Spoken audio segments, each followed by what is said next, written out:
Sir YCP ఘోర పరాభవానికి కారణం విజయమ్మ గారే అని చెప్పేసి కేతిరెడ్డి గారు ఒక స్టేట్మెంట్ ఇవ్వడం చూస్తున్నాం సార్. మరి ఆయన దాని ప్రకారం చూస్తే ఏ విధంగా అంటారు సార్? దానిపై మీ ఒపీనియన్ ఏంటి? కేతిరెడ్డి వెంకటరామరెడ్డి వైసీపీలో కొంత యాక్టివ్. ఆయన దాదాపు రోజు కూడా గుడ్ మార్నింగ్ ధర్మవరం పేరుతో ఆయన రోజు తిరగడం, ఆ వీడియోలు విపరీతంగా పాపులర్ కావడం అవన్నీ చూసాం.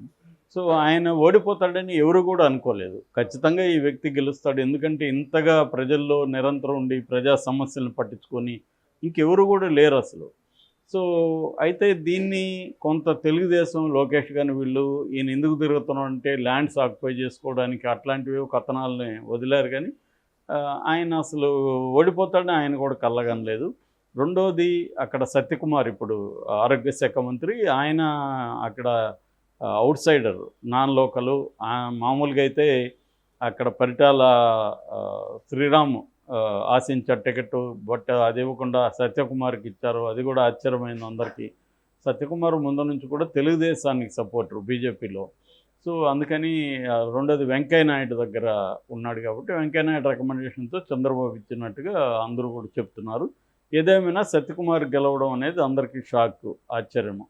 సో ఆ రకంగా ఆయన షాక్ అయ్యాడు. ఆ షాక్లో నుంచి తేరుకొని ఆయన కొంత సిన్సియర్గా ఆత్మవిమర్శ చేసుకుంటున్నట్టుగా మనకు కనబడుతుంది ఎవరు కేతిరెడ్డి. సో ప్రధానంగా రాష్ట్రంలో వైసీపీ ఓడిపోవడానికి ఎంత ఘోరంగా, ఒకటి ఏదన్నా మ్యానిపులేషన్ ఈవీఎంలో జరిగిందనేది కూడా ఆయన డౌట్ ఎక్స్ప్రెస్ చేశాడు. రెండవది, ఈవీఎంలు ఎంత ఉన్నా కూడా నెగిటివ్ ఓటు ఈ స్థాయిలో లేకపోతే అంతగా ఈవీఎంలను మ్యానిపులేట్ చేయలేరు. అంత చేస్తే మోడీ ఎందుకు 240కే పరిమితం అవుతాడు? మోడీ ఇంకా కంఫర్టబుల్ మెజార్టీ 272 మెజార్టీ తెచ్చుకునేవాడే కదా మ్యానిపులేట్ చేయగలిగితే అన్న వాదన కూడా ఉంది. కాబట్టి దాని మీద ఎక్కువగా వాళ్ళు ఫోకస్ తగ్గించేశారు వైసీపీ వాళ్ళు. తగ్గించి అసలు నిజంగా గ్రౌండ్ లెవెల్లో మనకి 40% ఓట్లు అయితే వచ్చాయి. కానీ వీళ్ళు ముగ్గురు ఏకమవ్వడం వల్ల వాళ్ళకి 60% వెళ్ళింది, మనకి 40% వెళ్ళింది. ఏమైనా ప్రజల్లో అయితే మన పట్ల అంత సానుకూలంగా లేదు, కొంత నెగిటివ్ ఓటు ఉంది. రెండవది, చంద్రబాబు ఇచ్చిన హామీల్ని నమ్మారు జనాలు అనేది జనరల్గా వచ్చింది. అయితే ఇప్పుడు కేతిరెడ్డి నిన్న ఒక బాంబు పేల్చాడు. అదేంటంటే జగన్ ఓటమికి విజయమ్మే కారణం అనేది ఆయన ఫస్ట్ టైం చెప్పాడు. ఎవరు కూడా దీన్ని చెప్పలేదు. అయితే గతంలో విజయమ్మ జగన్ వైపు లేకుండా షర్మిల వైపు నిలబడడం, ముఖ్యంగా వీడియో రిలీజ్ చేయడం, అది కేతిరెడ్డి చెప్పింది. ఆమె అమెరికాకి వెళ్ళిపోయింది, ఇక్కడ ఉంటే మనం ఇద్దరి మధ్య నలిగిపోవాలని ఆమె వెళ్ళిపోయింది. అంతవరకు బాగానే ఉంది. కానీ ఆమె షర్మిలాని గెలిపించానని ఒక స్టేట్మెంట్ వీడియో ఇచ్చింది. అందులో ఆమె చాలా జాగ్రత్తగా ఎక్కడ జగన్ పేరెత్తలేదు. స్టేట్లో కాంగ్రెస్ని గెలిపించమని కూడా ఆమె అడగలేదు. ఓన్లీ కడపలో షర్మిల నా బిడ్డ, రాజన్న బిడ్డ షర్మిల, మీ అభిమాని నాయకుడు రాజన్న బిడ్డ నిలబడింది, ఆమెను గెలిపించండి అన్న పిలిపించింది తప్ప ఆమె ఎక్కడా కూడా జగన్ ఓడించాను, జగన్ పేరెత్తలేదు, షర్మిల పార్టీని గెలిపించానని అనలేదు, ఏమనలేదు. అయినా దాన్ని తెలుగుదేశం క్యాంపు సక్సెస్ఫుల్గా వాడుకున్నారు. జగన్ను ఓడించమని షర్మిల విజయమ్మ పిలిపించిందని టైటిల్స్ పెట్టేసి దాన్ని విపరీతంగా ప్రచారం చేశారు. జనం కూడా నమ్మారు. ఎందుకంటే ఆమె జగన్ను కూడా గెలిపించండి అని ఉండాలి కదా. నా కడపలో నా బిడ్డను గెలిపించండి, స్టేట్లో జగన్ను గెలిపించండి అని ఒక మాట. అతను కూడా రాజశేఖర రెడ్డి బిడ్డే కదా, మరి అతని మాట ఎందుకు ఎత్తలేదు? క్లియర్గా ఒక రకమైన మెసేజ్ ఆమె పంపించినట్టే. అంటే జగన్ మీరు గెలిపిస్తారు లేదా నాకు అనవసరం, ఈమెను గెలిపించండి అన్నట్టే కదా అది.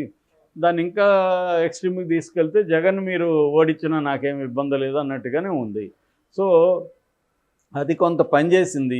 అంటే కుటుంబము జగన్ వైపు లేరు, సొంత చెల్లెలకే అన్యాయం చేశాడు జగను అన్న ఇది జనాల్లోకి వెళ్ళింది. మనది ఇప్పటికి కూడా ఫ్యూడల్ వాల్యూస్ ఉన్న సమాజం. అంటే మన నాయకుల కుటుంబాలు ఎలా ఉన్నాయి, మన నాయకులు ఎవరెవరు ఎలా ఉన్నారు, ఇదంతా కూడా వ్యక్తిగతం రాజకీయం వేరు అనుకుంటాం. కానీ మామూలుగానే ఫెమినిస్టుల స్టేట్మెంట్ ఉంటుంది, పర్సనల్ ఈజ్ పొలిటికల్ అంటారు వాళ్ళు. అంటే ఏది రాజకీయం కానిది ఏది లేదు సమాజంలో, ప్రతిదీ రాజకీయమే అనేది, వంటింట్లో జరిగేదంతా కూడా రాజకీయమే అనేది ఫెమినిస్టుల థీరీ. సో అలాగే ఇక్కడ కూడా ఏంటంటే పర్సనల్ అనేది ఏముండదు. మనకు శ్రీశ్రీ కవిత కూడా ఉంటుంది, వ్యక్తుల ప్రైవేటు బతుకులు వారి వారి సొంతం, పబ్లిక్లోకి వస్తే ఏమైనా అంటాం అనే శ్రీశ్రీ ఒక పోయం ఉంది. అలాగా అంటే పబ్లిక్ లైఫ్లో ఉండే ప్రతి ఒక్కరు కూడా పర్సనల్గా మా లైఫ్ ఇది మీకేం సంబంధం అనే పరిస్థితి లేదు ఇక్కడ. అందుకనే పవన్ కళ్యాణ్కి కూడా 3 భార్యలు అది చర్చకు వచ్చింది. బట్ దాన్ని కూడా వీళ్ళు ఓవర్ డూ అంటారు. ఎక్కువ అదే పనిగా చేశారు. ఎందుకంటే పవన్ కళ్యాణ్ విమర్శించడానికి వేరే అంశాలు లేవు వాళ్ళ దగ్గర. సో దాన్నే పట్టుకుంటే అది నెగిటివ్ అయింది. ఒక్కోసారి మనం ఏదో అంటాం, అది డిమినిషింగ్ ఆఫ్ మార్జినలిటీ అని ఎకనామిక్స్లో ఒక థియరీ ఉంటుంది. ఓకే. అంటే మనం ఇప్పుడు మైసూర్ పాకు స్వీట్ ఉంది, అది 1 తింటే బాగుంటుంది, 2 తింటే బాగుంటుంది, 20 తింటే ఒకేసారి మొహం ఎత్తుతుంది మనకి. ఇంకా అసలు ఆ స్వీట్ జోలికే వెళ్ళొద్దు అనిపిస్తుంది, వామిట్ అవ్వచ్చు, కడుపు చెడిపోవచ్చు.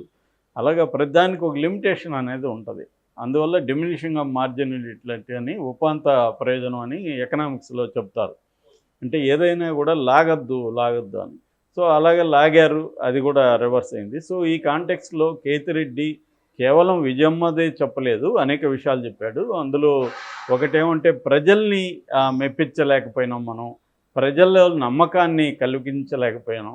చంద్రబాబుని నమ్మరు ప్రజలు అనుకున్నాము, కానీ చంద్రబాబు హామీల్ని ప్రజలు నమ్మారు. మేము బలంగా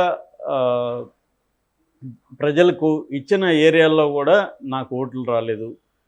అంటే ఎక్కడెక్కడైతే పథకాలు బాగా అమలైనాయో అక్కడ కూడా మాకు ఓటు రాలేదు. దీనికి సంబంధించి మనం ఒక చెప్పుకోవాలి. అదేంటంటే సిఎస్డిఎస్ అనే ఒక సంస్థ పోస్ట్ పోల్ సర్వేలు చేశారు.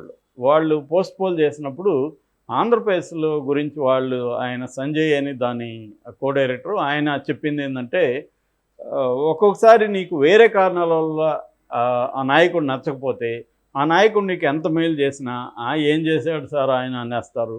రెండవది ఆయన సొత్తు ఏమని ఇచ్చాడు, పర్సనల్ది ఏమని ఇచ్చాడా, మాదే మాకు ఇచ్చాడు అంటారు. అలాగే జగన్ పథకాలు తీసుకున్న వాళ్ళు కూడా మా పోస్ట్ పోల్ సర్వేలో ఆయన ఏం చేశాడు సార్, ఏమి ఇచ్చాడు మాకు అన్నవాళ్ళు చాలామంది ఉన్నారు.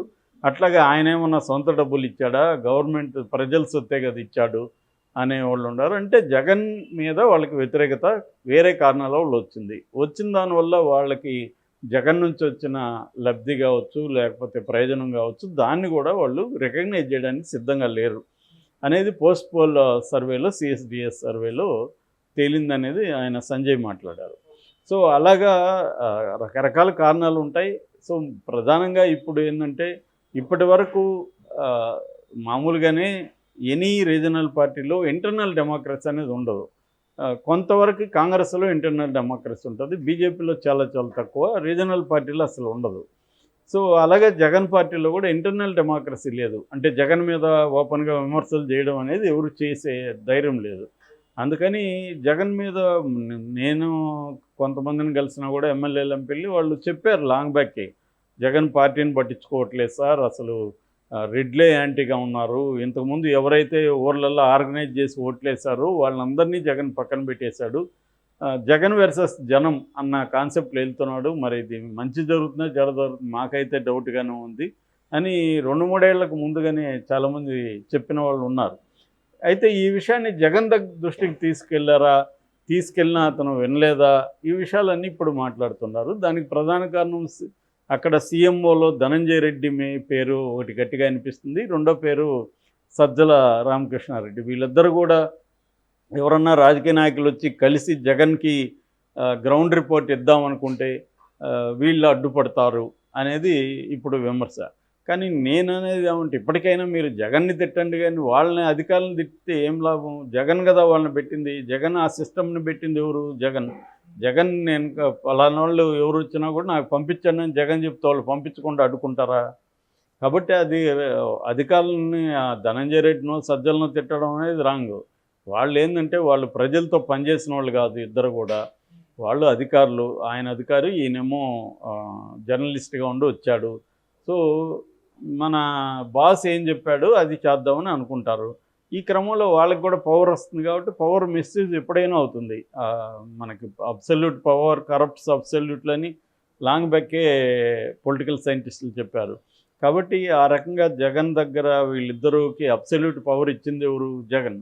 సో జగన్ మార్చుకోవాలి, బేసిక్గా జగన్ పని విధానాన్ని మార్చుకోవాలి. ఆ విషయం వీళ్ళు ఇండైరెక్ట్గా చెప్తున్నారు. ఇప్పటికి కూడా డైరెక్ట్గా జగన్ మీద చెప్పకుండా ఆఫీస్ ధనంజయ రెడ్డో సజ్జల మీదో చెప్తున్నారు. ఏదేమైనా ఫస్ట్ టైం ఈయన విజయమ్మ కూడా కారణం, అది లాజికల్గానే ఉంది. ఎందుకంటే ఒక సిగ్నల్ జనాలకి